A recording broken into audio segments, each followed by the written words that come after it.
Tu parles de Mark Zuckerberg, mais il ne te connaît même pas. Tu parles de Elon Musk. Tu parles de, comment elle s'appelle même? La femme noire là. Oprah Winfrey. Tu penses que Oprah là, si elle était vaurien, tu as entendu parler d'elle? Non. Oprah fait partie des meilleurs dans son domaine. Les acteurs dans les films que tu regardes là, toi, mais quand tu regardes le jeu d'acteur, tu es fier, non? C'est pourquoi tu sais parler de Denzel Washington. C'est pourquoi tu sais parler de tous ces différents gars là. Mais ils sont forts dans le cinéma. Denzel, par exemple, c'est un frère en Christ. Dans son église, il exhorte les gens. Mais tu vois, s'il était vaurien dans le cinéma, il n'allait pas avoir d'impact. On allait le connaître à l'église comme un bon frère en Christ. Mais parce qu'il est fort dans le cinéma, les présidents vont l'écouter. Si Denzel arrive quelque part, Stephen Curry. Joe, c'est un frère en Christ. Tu sais ça, non? Toi, tu ne joues pas au basket aussi? Tu joues au basket, non? Hein? Tu ne joues pas, ouais, tu joues. Tu joues. Je n'ai pas de toi qui joue là.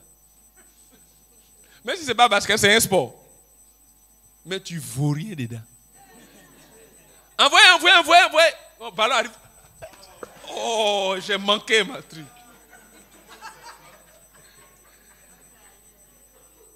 Tu ne vaux rien. Kaka, qui a laissé le football, c'était un pasteur. Oui. Mais ballon d'or.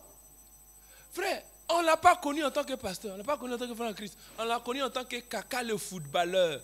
Et c'est le monde entier qui l'a connu ainsi.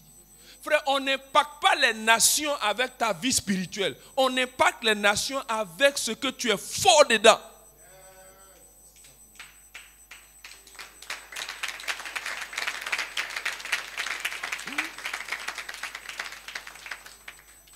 Même si tu es dans le ministère, toi tu prêches l'évangile, tu ne vas pas impacter les nations si ta prédication est la pocoto. C'est parce que tu prêches bien. Et qu'est-ce que les gens appellent prêche bien? Tu abordes des sujets profonds. Tu sais dire des choses qui conviennent à la réalité des gens. C'est ce qui fait que ton message va être entendu. Sinon, si tu viens, alléluia, frère, c'est-à-dire que aujourd'hui, nous sommes dimanche. Dimanche, c'est le 7e jour de la semaine. C'est le jour où Dieu, donc comme c'est dimanche, lundi, c'est pas grave. Après, dimanche prochain. Quelqu'un m'a dit, j'ai dit, il avait dit quoi? Oh. Là. Frère, répondez-vous. Jésus revient bientôt. Jésus revient, changer de vie. Jésus revient bientôt. Alléluia, amen. On a compris. Ah, le message de Dieu, on dit, Jésus revient bientôt. Hein. Dimanche prochain. Alléluia, frère, Jésus revient bientôt. Ah, au bout de 3 fois, lui là, il n'a pas autre message. Jésus revient bientôt. C'est bon. On va dire. Et généralement, le monde qu'on te demande de toucher là, ce monde-là ne connaît pas Jésus revient bientôt. Ce que le monde-là sait, je suis malade. Est-ce que dans le domaine médical, tu es fort? Qu'on dit, tu cherches un médecin, va voir un tel. Gynécologue, va voir un tel. Ophtalmologue, va voir un tel. C'est ça qui est allé influencer les nations. Amen. Et de faire des nations des disciples. Dans le royaume de Dieu, là, il y a des scientifiques. Dans le royaume de Dieu, là, il y a des littéraires. Bon, laissez-moi terminer mon verset et puis on va s'arrêter. On dit quoi? Dieu a rendu à Salomon sage. Dimanche prochain, je vais toucher point par point dans les domaines pratiques. La sagesse des fils de l'Orient, la sagesse des Égyptiens, la sagesse, là comme afficher un roi.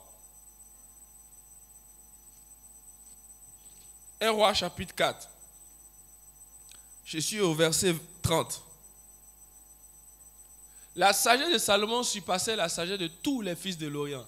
Tous et tous réunis. Le bon yo-yo-yo. Avant l'époque de Salomon, là, dans la Bible, dans Genèse, en tout cas dans les autres, avant Salomon, là, l'on dit que les fils de l'Orient étaient réputés être les plus sages de la terre. Et puis maintenant, on vient prendre Salomon, on dit sa sagesse surpassait la sagesse de tous les fils de l'Orient. C'est-à-dire que dans le milieu des sages qui sont connus sur la terre, là, Salomon les draps. Pour montrer à quel point Joe, le gars, était sage. Entends la sagesse des fils de l'Orient, ce n'est pas une sagesse de prier Jésus. Ce n'est pas une sagesse de chanter Alléluia, Amen. Ce n'est pas une sagesse de donner conseil. Ils étaient forts dans l'astrologie. Les fils de l'Orient. Ils étaient forts dans l'astronomie. C'est-à-dire la maîtrise des étoiles, les astres, pour discerner les temps, les saisons, prévenir des cataclysmes, prévenir les saisons. Quand il y aura déluge, quand il y aura ceci, quand l'eau va monter, ici il va pleuvoir. Aujourd'hui, ce qui fait la météo, tout ça là, c'est la sagesse des fils de l'Orient. Quels sont ceux qui ont découvert l'enfant Jésus? Ce sont les rois mages. Ce sont les fils de l'Orient. Ils ont découvert Jésus comment? En regardant l'étoile. Toi, tu regardes l'étoile et puis tu sais c'est l'étoile de qui? Et puis tu peux trouver la maison exacte où la personne est. C'est-à-dire tu as quitté un pays en regardant l'étoile pour aller jusqu'à un autre pays. Tu arrives dans le pays, tu regardes encore l'étoile pour faire les calculs. Et puis tu peux dire que tu dis il est dans telle bergerie. Voilà l'enfant. Hein? Il faut là, hein? Frère, on dit Salomon, il les dépasse. Parce que les fils de l'Orient, quand ils sont venus au commencement, là, ils sont allés voir le roi. Ah, on est venu saluer le roi des Juifs qui vient de naître. Ils sont allés voir Hérode. Hérode dit, ah, il y a le roi des Juifs qui est né. Merci de me donner le son. Allez voir où il est et puis venez me dire. Donc, ils ne savaient pas où il était. Ils ont trouvé d'abord le pays. Ils sont allés refaire encore les calculs pour trouver la ville. Refaire les calculs pour trouver le quartier. Refaire les calculs pour trouver la maison précise. Ils ont fait des efforts. Pour Salomon, là, quand il prend comme ça,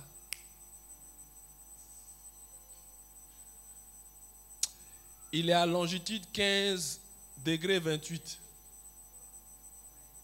Et puis tu mets le GPS, tu te vas, prochain tourner à gauche. Vous êtes arrivé. Et puis tu regardes, c'est là. Frère, si toi tu peux donner les positions précises comme ça, tu crois que les gens ne vont pas venir à toi pour t'écouter?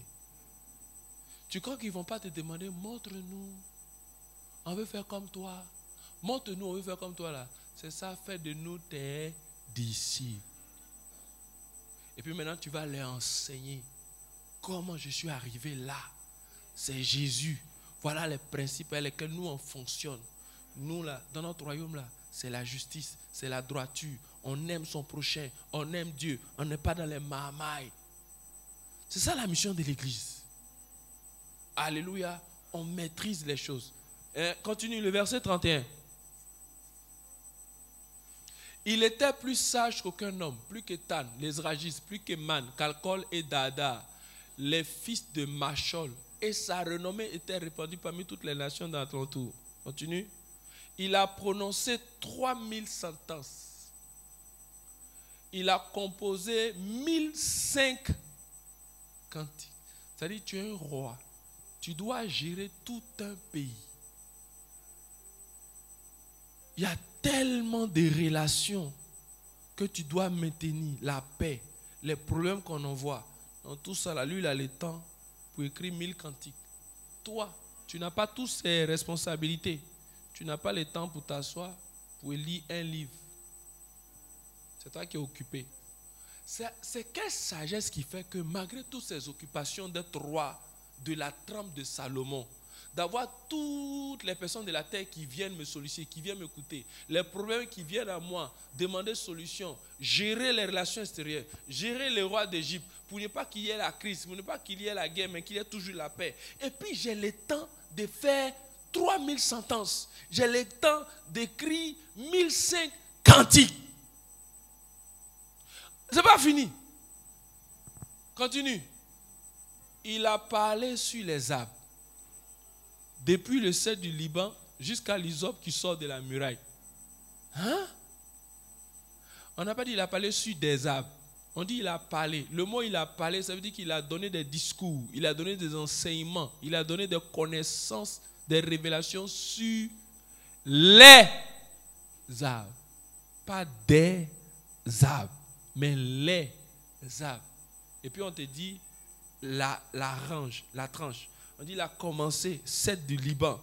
Quand il finit, il dépose cocotier, avocatier, manguier, corosolier, goyavier, citronnier, mandarinier, pommier, papayer, bananier. Il a déjà dit. Tout ça. Quand il a fini là, il a pris maintenant les bois, teck, acacia, nîmes, iroko. Tout. Quand il a fini, il a pris les arbres, les arbustes là, tournesol, tulipe, tout ça, quand il a fini, même les fougères, et puis on dit même l'hysope qui sort de la muraille, c'est-à-dire les types de plantes qui sortent des murs là, ça là aussi il a parlé dessus, il a enseigné dessus. Hey, Salomon, champignons, tout ça, il a parlé dessus. Quand il a fini de parler des arbres là, on dit il a parlé aussi sur les animaux. Ours, brun, grizzly, ours polaire. Il a fini. Lion, chacal, chien, chimpanzé, macaque, gorille. Tout ça. Il a pris les chiens. Ça, c'est chien de telle espèce. Ça, c'est chien comme ça. Chat huant. Chat ceci. Il a pris hyène, hérisson, porte-épic, agouti, porcodio, kassongo, facochère. Quand il a fini, il dit les amis, il a donné tout. La viande de celui-là, elle est comme si. Lui là, il met en bas comme ça. Il ne peut qu'enfanter une fois dans l'année. Lui peut faire 10 portées. Telle plante là. Voilà la période processus. Elle pousse dans tel sol.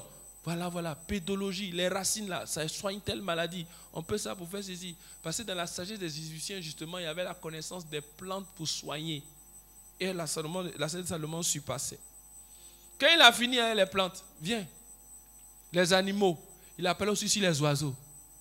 Hey, mange-mille, cotocoli, jaune noir, pique-bœuf, hirondelle, pigeon, perroquet, épervier, corbeau, colombe, hibou, aigle, autruche.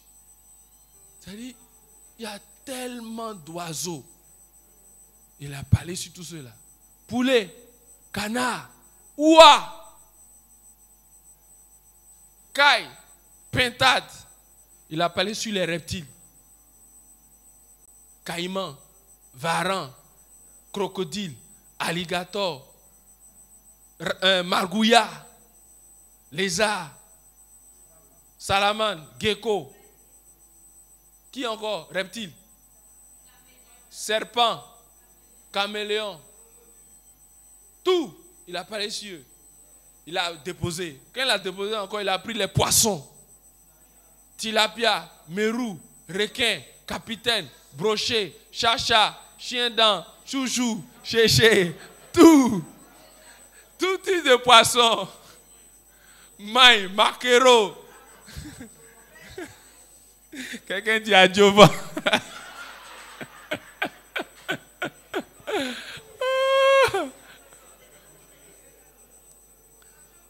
Amen. C'est-à-dire souvent, je me suis posé, avant de me poser la question, le premier qui a fait sauce graine là, comment lui il a fait pour savoir que ça là, si on prend, on met au feu, on pile, on écrase, jus va sortir quand on fait sauce. Hein? Le premier qui a fait arachide, comme il sait que ça là, on doit écraser, il y a huile dedans, ça fait ci, et puis on met au feu. Comment tu sais? Frère, c'est ça la sagesse. Et Dieu a donné ça à Salomon.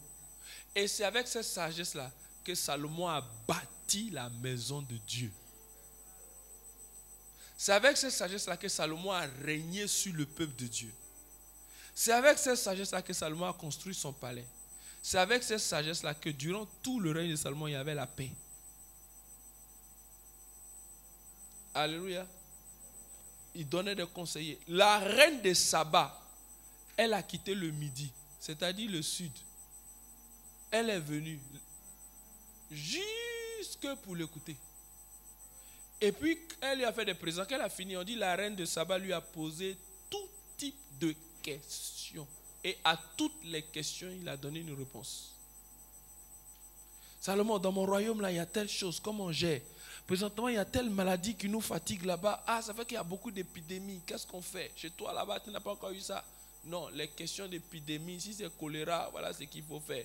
Si c'est épidémie, voilà ce qu'il faut faire. Éviter, non. Traite. Bon, souvent dans ma gestion, je ne sais pas, l'agent du trésor là, il y a des gens là, ils savent qu'ils font les coudia, mais je n'ai aucun moyen de contrôler. Voilà, établi comme ça, fais ceci, fais cela, contrôler. Tout type de sujet, Salomon a répondu.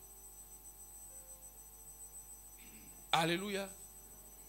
Et c'est ce Salomon-là que Dieu utilise pour être la figure principale du livre des Cantiques des Cantiques. Or, le livre des Cantiques parle de l'amour qu'il y a entre Dieu et son Église, entre un homme et sa femme. C'est-à-dire que le prototype de personne que Dieu utilise pour montrer les choses belles qui réussissent et qui marchent, c'est un gars qui avait la sagesse. Et aujourd'hui, quand on dit sagesse, il n'y a pas autre référence que Salomon. Amen, amen. Alors, cette nouvelle thématique que nous allons aborder, qui a pour thème la sagesse est la principale chose. C'est une thématique, je veux vraiment encourager tout le monde à comprendre le cœur et la pensée de Dieu sur le sujet de la sagesse. Ça implique la philosophie, ça implique la médecine, ça implique la science, l'économie, le marketing, le management, les ressources humaines, le relationnel, la vie chrétienne, la gestion des choses liturgiques. En fait, tout cela fait partie de la sagesse de Dieu. Amen. Quand Salomon finit d'écrire toutes ces choses-là, la Bible dit, il venait des gens de tous les peuples pour entendre la sagesse de Salomon de la part de tous les rois de la terre qui avaient entendu parler de sa sagesse. C'est-à-dire que les rois, là, ils ont envoyé des gens aller en mon nom écouter Salomon. Écoutez-le. C'est pas, tu vois, c'est pas juste. Il faut aller écouter. S'il parle bien et puis tu arrives. Non. Va écouter, va t'instruire, va apprendre. Et puis on met ça dans notre pays. Donc l'école de formation sur la médecine qui dépasse celle des Égyptiens que Salomon avait. L'école sur la botanique, sur la biologie, sur la géologie, sur la géologie, sur la pédologie, l'école sur les finances, sur l'architecture, sur les mathématiques, sur l'écriture.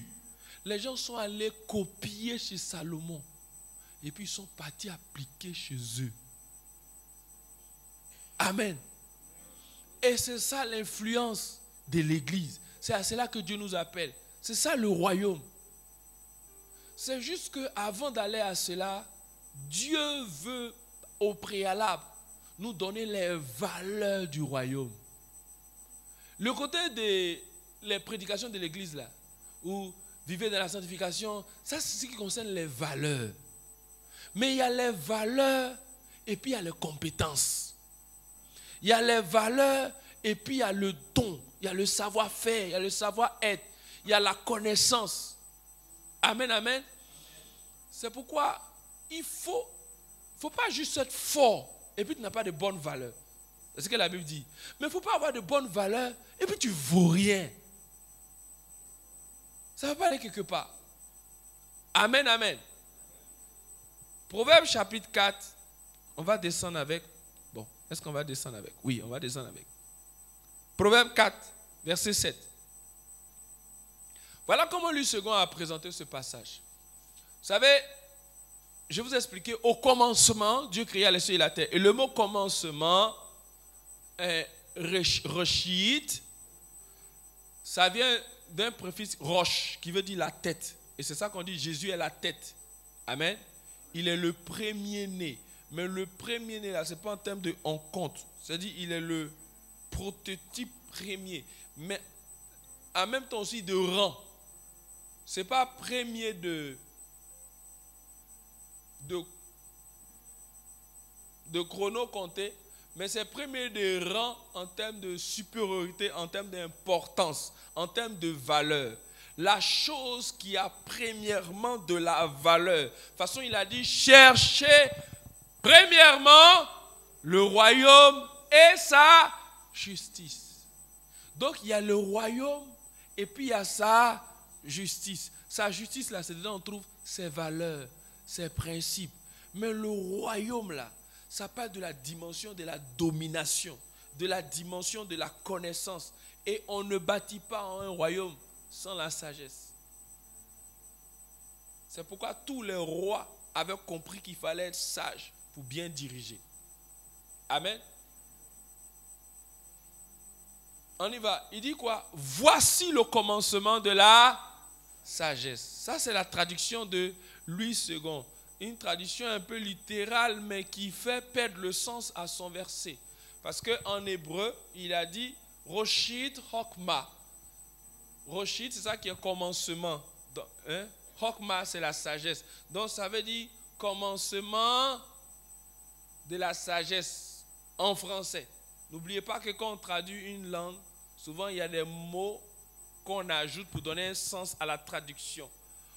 Or, en hébreu, un mot signifie beaucoup de choses. Amen. Et le mot roshit ici, il veut dire commencement, certes, mais il veut beaucoup plus dire d'abord, premier, ou ce qui vient en premier. Le même mot aussi, c'est ce qui est employé pour dire les prémices. Quand on dit les prémices, là, ça veut dire que ton premier salaire. Amen. Donc, quelque part, on va dire que c'est là que ton salaire commence. Mais tu vois, ce n'est pas un commencement de datation. C'est un commencement de la première chose qui est venue. Alléluia. Donc, quand il dit au commencement, voici le commencement. Là, comme tu es où? Voici le commencement de la sagesse. Il dit le commencement de la sagesse, c'est 2 points. À qui est la sagesse? Comment le commencement, c'est la sagesse? Pourquoi? Parce que le mot commencement ici, c'est d'abord, ou bien la chose première. Dans la version Martins, qui est celle qui a donné clairement mon thème, il dit la chose principale, c'est la sagesse. Voilà comment lui, il commence ce verset-là. La chose principale, ou la chose première, c'est la sagesse. Mais, comme je dis, ce n'est pas une chose première ou principale en termes de, genre, qu'est-ce qui vient en premier, mais aussi en termes d'importance. En termes de ce qui a plus d'importance en premier, c'est la sagesse. Entre le royaume et tout ce qui vous sera donné par-dessus, qu'est-ce qui est plus important? Vous n'aimez pas participer, hein? Vous voulez écouter seulement. Moi aussi, je vais vous écouter. C'est quoi? C'est le royaume. Donc, on dit chercher premièrement le royaume. Ça ne veut pas dire chercher exclusivement le royaume. Mais en termes de priorité, de la chose la plus importante qu'il faut avoir d'abord, c'est le royaume. Et puis maintenant, il dit toutes choses vous seront données ensuite, ou bien par-dessus. Ça veut dire que ce qu'on doit chercher, et puis une fois qu'on a ça, maintenant on peut chercher les autres, c'est le royaume. Donc ici, ce passage-là dit, la première chose qu'il faut, c'est la sagesse. La sagesse est la principale chose. Voilà comment Martins a traduit. Même dans la King James, là, comme vous avez la King James, affichez la King James 4:7. La principale chose, c'est la sagesse. À qui est la sagesse? Voilà. King James. Non, ça, c'est pas King James. Ou bien c'est quoi? La King James française.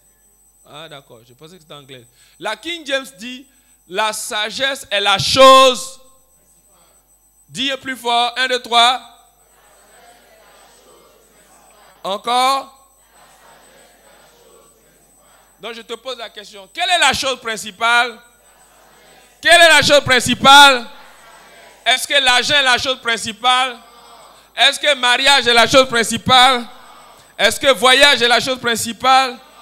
Quelle est la chose principale? C'est la sagesse. Dis à ton voisin, la chose principale, c'est la sagesse. Non, il ne faut pas me regarder et puis tu parles à ton voisin. Regarde-le, parle-lui. Les chante. La sagesse est la chose principale. Et quand cette chose principale manque, tout se gâte. Nos relations se gâtent à cause de quoi? Il n'y a pas de sagesse. On cherche l'amour, on cherche l'argent, on cherche les formos, mais le principal n'est pas là. Donc ça va échouer. Alléluia. La sagesse est la chose principale. Remets le verset. Maintenant, regarde ce qu'il dit. Il dit, c'est pourquoi. Dis à ton voisin, c'est pourquoi. Fais quoi? Acquiert la sagesse. Pourquoi tu dois acquérir la sagesse? Parce que c'est la chose principale.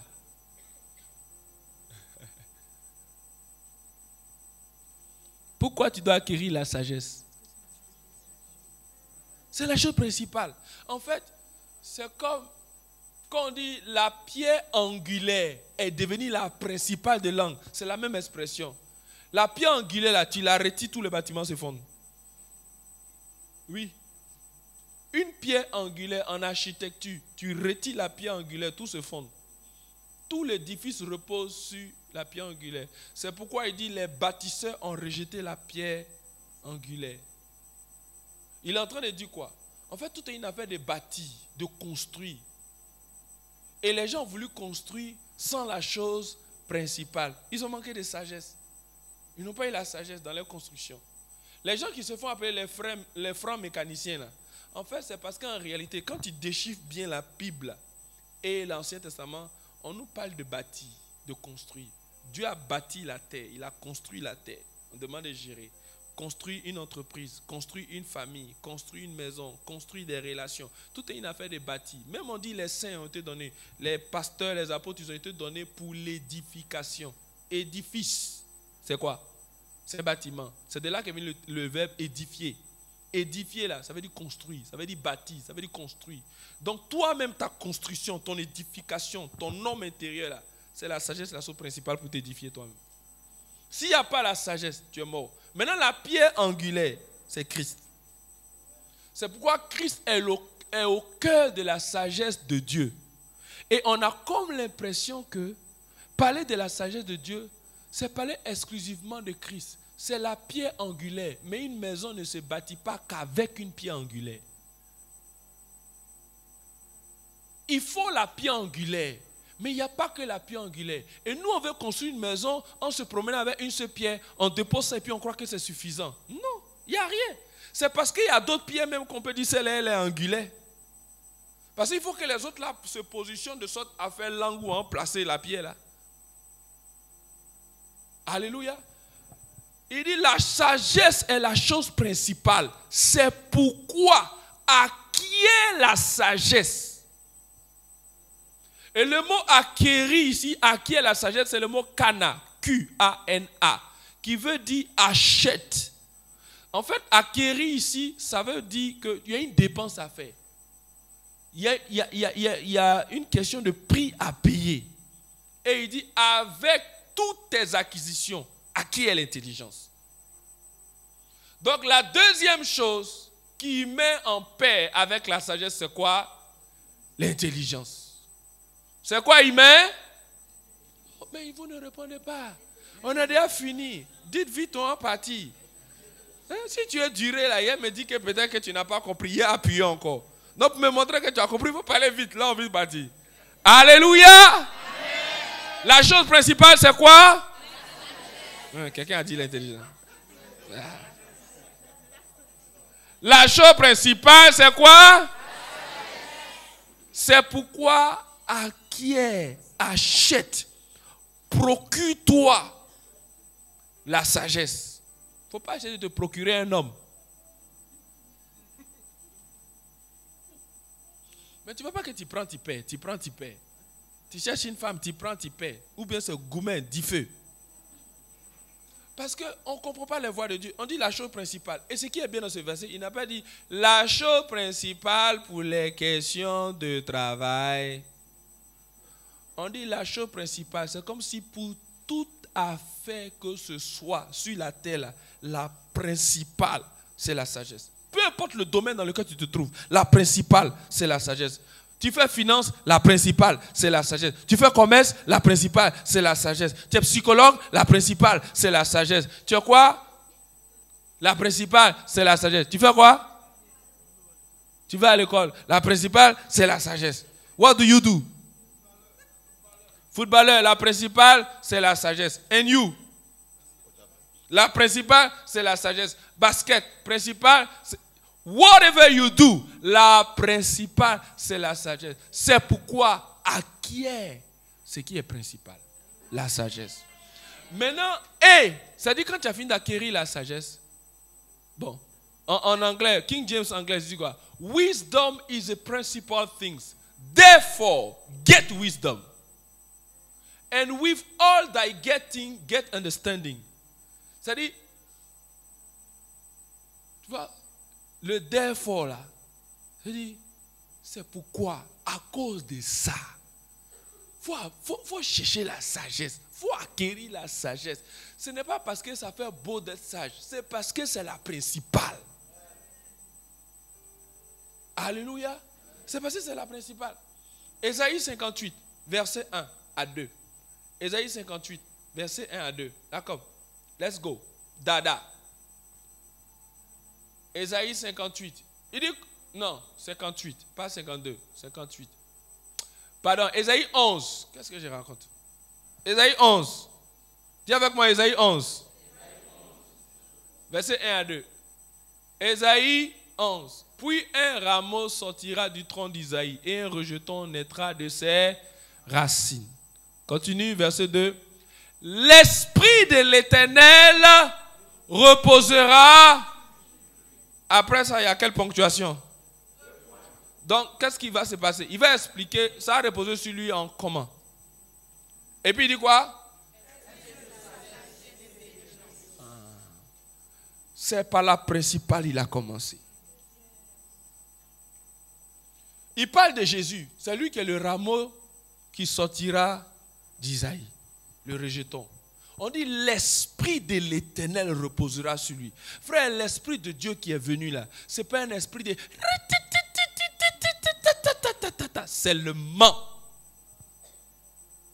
C'est un esprit de sagesse et d'intelligence. Et c'est avec ça que Salomon a écrit sur les arbres, sur les animaux.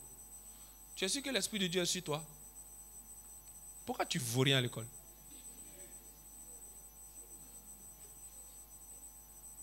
Pourquoi tu ne vaux rien dans ta discipline? Qu'est-ce que j'essaie de dire? Comprendre vraiment la pensée de Dieu ne te donnera pas un Saint-Esprit qui fait de toi un nul. Si l'Esprit de Dieu qui est en toi se plaît dans les 4 sur 20, laisse-moi te dire que ce n'est pas l'Esprit de Dieu.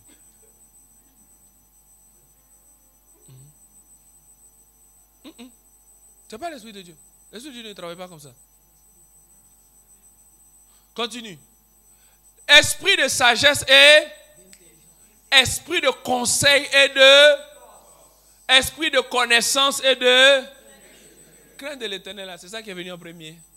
Non, mais nous on est là. Il faut avoir la crainte de Dieu. Non, mais les gens n'ont pas la crainte de Dieu. Oh, la crainte de Dieu. Oui, mais sauf que ça n'a pas commencé par la crainte de Dieu. Tu vois, on a cette manie là de ne pas savoir placer les choses à leur place. On veut commencer par la fin. C'est une maison renversée. Toi, tu prends la toiture pour mettre fondation. Tu veux avoir quoi? Tout va s'écrouler. C'est pourquoi nos messages sur la crainte de Dieu, c'est puissant. Mais comme on n'a pas placé les premières choses en l'ordre, on a la crainte, mais on est écroulé. On a la crainte, mais on ne vaut rien, on ne pèse pas. Ça ne tient pas debout. Notre vie chrétienne, c'est une crainte de quelques minutes. Dès que tu tournes dos, va où? Tu as disparu. Parce que Dieu n'a pas voulu que ça commence ainsi. D'abord, la sagesse et l'intelligence. Le conseil et la force. La connaissance et la crainte de l'Éternel. Quand Jésus était avec ses disciples, tu vas voir que Jésus n'a pas dit, vous là, vous ne craignez pas Dieu, hein? Craignez Dieu. Quand il ne faut pas là. Non, non, non. Il a démontré la sagesse. Il prend Pierre. Pierre quoi? Un pêcheur. Il est fort dans la pêche. Pêche là, ce n'est pas riba-raba. Il dit, Seigneur, toi tu es fort, mais ici là, ce n'est pas ribarité sur roue. J'ai pêché toute la nuit. Je n'ai rien trouvé. Si c'était dans charpenterie, il a dit, ok, toi tu connais un peu charpenterie, il n'y a pas de problème. En plein jour, on ne pêche pas. C'est la nuit, on pêche. J'ai PDH en pêchecologie. Jésus dit, jette le filet si tu as droite. Il dit, bon, c'est ta parole. Quand le gars jette le filet et puis il sort les poissons, hein? Aïe, il n'arrive pas à tirer. Les gars, venez m'aider. Quand il dépose les poissons, ici là, ce n'est pas Alléluia, Amen. C'est le ethnos de Pierre, la pêche. Et puis Jésus vient lui démontrer que ici il y a un maître dedans petit. Dans ton domaine là, ici ton vieux père. Quand Pierre finit de voir ça, il se met à genoux. Il dit, Seigneur, je ne suis pas digne de toi, éloigne-toi de moi. La crainte de Dieu est rentrée dans son cœur net.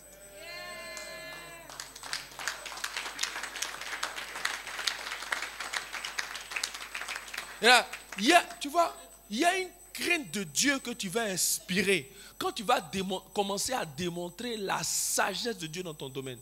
Amen.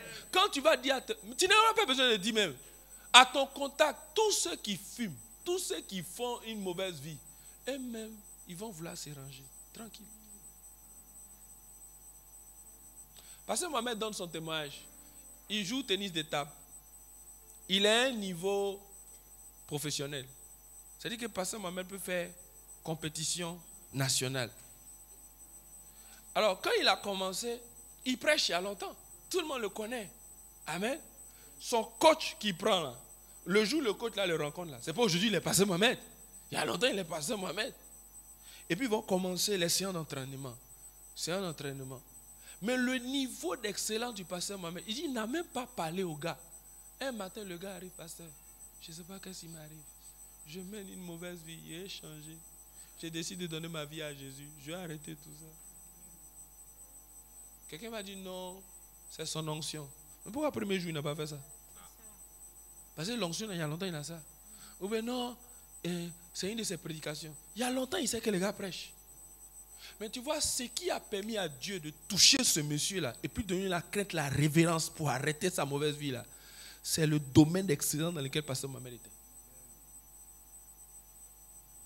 À ton contact, quand tu vas devenir fort là, tu vas voir que tes collègues même à qui tu donnes ta vie à Jésus et puis ils ne t'écoutent pas là, tu n'auras plus besoin de trop parler. Naturellement, quand tu veux que quelqu'un soit ton disciple, tu t'alignes sur ses règles et ses principes. Alléluia. Et c'est à cela que Dieu nous appelle, les amis. Je prie que Dieu nous donne cet esprit de sagesse et d'intelligence. Un esprit qui fait que tu es fait comment, et puis toi, tu peux parler sur les arbres. Tu peux écrire des choses sur les animaux. Tu peux écrire. Tu es allé à quelle école? Comment tu as eu cette révélation? Comment tu savais que ce gros client-là, pour l'avoir, il fallait présenter une offre comme ça? Comment tu savais que pour pouvoir arranger les pots, il fallait prendre ça et ça, mettre ensemble, et puis... Comment tu fais même là où nous on tape poteau là, toi tu viens, ça se décante. Frère, c'est ce côté pratique, pragmatique, qui vient pour transformer les nations, qui fait de nous l'église la lumière du monde et le sel de la terre. On donne le goût, on donne de la saveur. Quand Jésus dit si le sel perd sa saveur, ça veut dire que notre présence ne donne plus le goût. Maintenant, le goût que Dieu te donne là, c'est quoi? Alléluia, amen. C'est ça le goût? Non. Oui, la prière, ça va éviter beaucoup de choses parce qu'il y a le monde spirituel qu'il faut gérer. Mais il n'y a pas que le monde spirituel. Il n'y a pas que le monde spirituel. La RTI récemment a publié une partie du 931. C'est aujourd'hui qu'on fait 931. C'est aujourd'hui qu'on fait campagne Jésus sauve. Non. Mais pourquoi il publie? est-ce qu'on est la seule église qui fait campagne d'évangélisation? Pasteur Diati a fait conférence Grand Réveil. Qui a publié? On a organisé SPA. Qui a publié? On a organisé Effusion. Qui a publié? Personne. Mais on allait renouveler les hôpitaux. On allait arranger les blocs. On allait donner à la société. On n'a pas appelé quelqu'un. RTI elle-même, elle est venue, elle a publié. Journal Palais. C'est comment on appelait avant? Journal Palais. Pour faire un choco un peu, dire le journal télévisé. C'est ça l'impact. Et ça, tu vois, je sens dans mon cœur, au fur et à mesure, c'est à ça que Dieu nous attend. C'est à ça que Dieu nous attend. Arriver dans des sphères et puis développer l'intelligence, développer l'excellence, développer. Souvent même ça brûle dans mon cœur, il me demande si elle est encore travaillé en entreprise. Oui. Amen. C'est pourquoi vous qui êtes dans ce domaine, ne voyez pas ça comme un fardeau. Non. À moins que peut-être tu es parti là-bas pour chercher l'argent. Tu n'es pas bien orienté. Tu es allé malgré toi. Sinon, en réalité, c'est la porte d'infiltration des agents secrets de Dieu pour faire briller le royaume qui est là. Travailler. Tu as l'opportunité, frère. Si une entreprise se trompe pour dire en t'embauche, elle doit crier yes. On a fait rentrer quelqu'un chez nous ici. On a connu des gens, hein. Mais celle-là, waouh! Toi, tu cherches, qui va me prendre juste pour qu'on te paye un salaire, tu as payé ton loyer. Non. On dit, va faire les nations des disciples. Tu dois te préparer. Et puis tu cherches qui va faire ouverture. Où tu vas aller frapper, bouler, non? Ça dit quand ils vont voir tes résultats, ils vont se demander, mais lui là, il vient d'où? Celle-là, elle vient d'où? C'est ça à quoi Dieu t'appelle. Excellence, ponctualité, travail bien fait, langage soigné, écriture, tu écris, mais on sait que ouais, l'écriture est droite, il n'y a pas de faute, grammaire pure, conjugaison excellente, vocabulaire enrichi. Et tu vois, on voit ces choses-là, c'est pour les païens, c'est pas spirituel, il n'y a pas alléluia dedans. Non, c'est pourquoi on n'a pas les sphères d'influence, c'est pourquoi on ne domine pas, et c'est pourquoi des lois bizarres vont toujours venir nous imposer. Non. Toutes les fois où il y a eu un vrai réveil spirituel dans une région, il y a eu systématiquement une impactation sociale. L'ère de l'industrialisation a précédé un réveil spirituel. Oui. La plupart des grands scientifiques qui sont nés après, c'était des scientifiques qui sont nés après les réveils spirituels. Et beaucoup parmi eux étaient des chrétiens. Beaucoup, beaucoup, beaucoup. C'est juste que la science d'aujourd'hui ne parle pas de leur identité chrétienne. Sinon, beaucoup parmi eux étaient des chrétiens.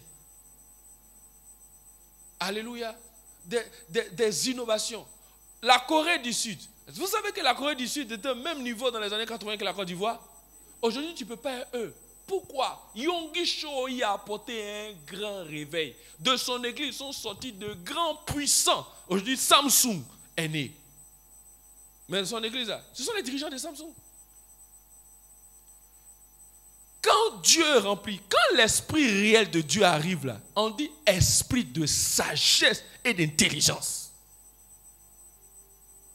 Forcément, il va te faire briller dans un domaine. Soit ce sera dans les arts, soit ce sera dans les lettres, soit ce sera dans les sciences, soit ce sera dans les, je ne sais pas quoi, dans les relations ou bien dans la santé. Il y a un domaine forcé où l'esprit va se manifester. Ou dans la peinture, ou dans la sculpture. Il y a un domaine. Ne pas comprendre ça, ça va faire que toi, tu recherches l'esprit pour tes propres besoins. Et c'est ça qui fait que tu manques les richesses de Dieu. Parce que toi, tu vois l'onction, là, c'est pour les pasteurs, pour faire tomber les gens, pour chasser les démons. Non, l'esprit de Dieu qui repose sur lui, là, ce n'était pas pour faire tomber les gens. Au temps de Salomon, là, tu as vu, on faisait tomber quelqu'un. Mais il était rempli de sagesse, d'intelligence et de connaissance. Personne n'est tombé. Tout le monde était debout, mais délivré étant debout. Délivré de la pauvreté, délivré de la folie, délivré. Tu te dis, mais il n'y a pas de problème.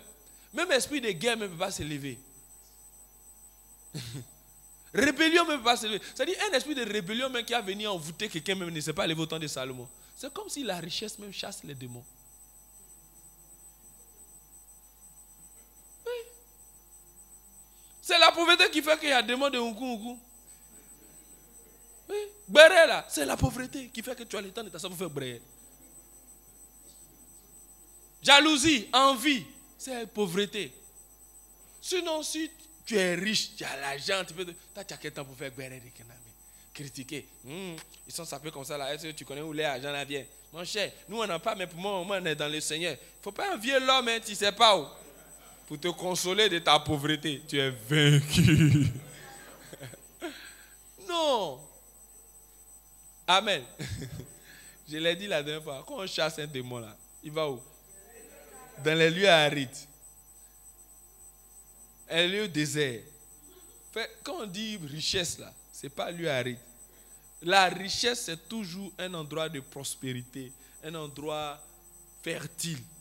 Quand on dit désert, c'est référence à pauvreté, manque. Donc, le désert, où c'est chasse. Souvent, toi, quand tu n'as pas d'argent, tu dis quoi? Ici, dans les déserts, c'est chaud. Ceux qui sont éprouvés physiquement, financièrement, ils disent quoi? Ils traversent un désert. C'est pas ce que tu dis?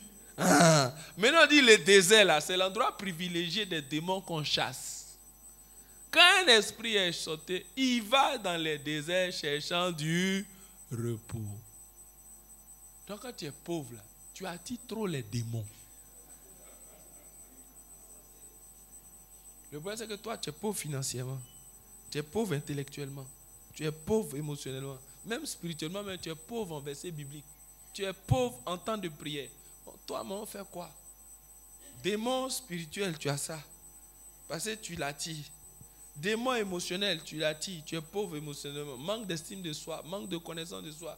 Brisé, broc. Démon des finances, tu es pauvre, tu l'attires encore. Ah! Il y a beaucoup de démons à chasser.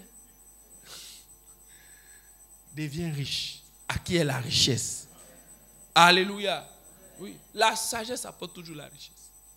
La bonne richesse. Amen, amen. La sagesse est la principale chose. Que Dieu te bénisse. Amen. Acclamez le Seigneur.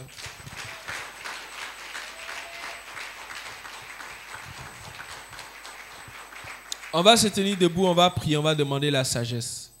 Alors, bien aimé, ces propos, ce n'est pas pour te culpabiliser, c'est pas pour... Non, non, non. Ces propos, c'est pour te dire qu'on a été dans une dimension qui n'est pas la nôtre. Donc,